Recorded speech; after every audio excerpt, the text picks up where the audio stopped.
আসসালামু আলাইকুম। আপনারা জানেন কয়েকদিন যাবৎ বাংলাদেশের সেলিব্রিটি ক্রিকেট লিগের আয়োজন করা হয়েছে। এটা গতকালকে ফাইনাল হয়েছে এবং ফাইনালে আমরা চ্যাম্পিয়ন হয়েছে আমাদের টিমই মোস্তফা কামাল রাজ ভাইয়ার টিম।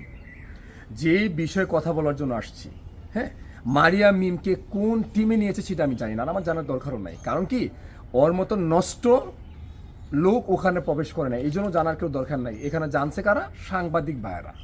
কারণ কি জানেন, সাংবাদিক ইউটিউব চ্যানেল বলেন, ফেসবুক পেজ বলেন, তাদের রিচ হচ্ছে না।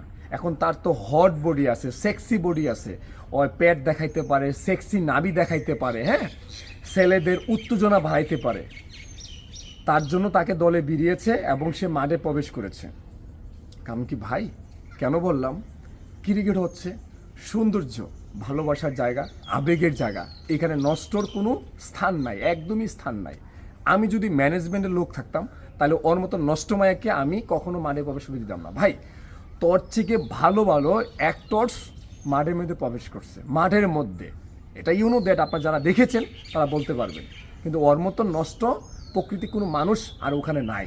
সিওনাবিদেই ওরে ফোকাস করছে সাংবাদিক ভাইয়েরা। সেকেন্ডলি আসেন, ওই নাকি ইন্ডিয়ার যে রণবীর কাপুর, হ্যাঁ, রণবীর কাপুরের সাথে মুভি করতে যাবে, সাকিবের সাথে মুভি করবে। আমাদের যে সুপারস্টার সাকিব ভাই আছে, ওনার সাথে মুভি করবে। ভাই, ওরা দুইজন তোকে ওদের জাইঙ্গা দেওয়ার জন্য নিবে না, জাইঙ্গা দেওয়ার জন্য তোকে নিবে না। তোর মুভিও দূরের কথাই। এখন খা মামলা দিছে তোর নামে, মামলা খা। ওই এক সাংবাদিক জিজ্ঞাসা করছে যে আপনার জামাইয়ের বিষয় কি জানি, আমি তো ভুলে গেছি। আর তুই তো বলবি, তুই তো নষ্ট, তুই তো বলবি। কারণ তুই আজকে ওই পোলার লগে, কালকে ওই পোলার লগে, পরশু ওই পোলার লগে, তোর জামাইয়ের চেহারা তুই ভুলে গেছস। কথা কি বুঝছস? নষ্ট পথাকার, যা তুই কি বাল ফালাবি ফালাগা আমার, যা।